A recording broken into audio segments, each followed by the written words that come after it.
Okay, after all that information, here we are ready to begin our painting.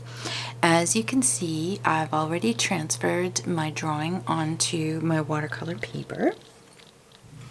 What we're going to do is use a wet on wet technique, meaning that the surface of the paper will be wet first and that the pigment will be quite juicy. Now, if you've watched my other videos, you'll know that I often get so excited about painting that I wet my paper first and then I come back and I mix up my paint. In truth, you should mix up your paint first. What we want to do is have it nice and juicy, and we add some water and mix it in the palette like this because I don't want any clumps of paint to hit my paper for this wet on wet technique. We want it nice and smooth, and then the paper nice and wet. I'm going to do my two largest petals first. So I wet the whole petal. The watercolor is magical when you do leave some whites of the page. So don't feel like you have to cover every single spot on your paper.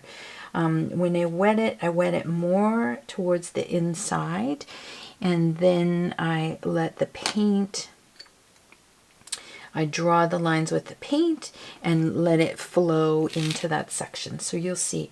Now I'm also going to imagine that my light source is coming from the top right hand side, which means there will be more light hitting on the top edges, and on the right hand side there will be more cool colors hitting on the bottom side and the left hand side.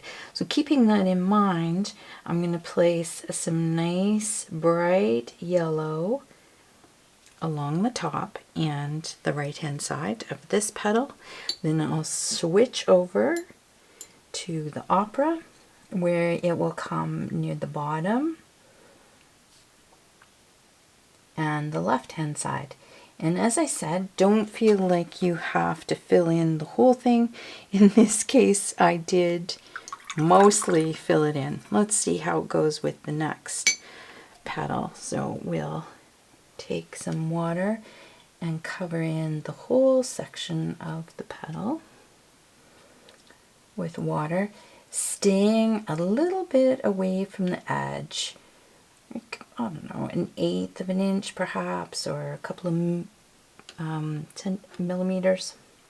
So I'm going to start with the yellow again. The yellow I have is my lightest valued color, and I'm placing it near the top and the right hand side. This time I'm going to try to leave more of a gap here so that I have room for the opera and still leave some nice, beautiful, bright white glowing through in the center.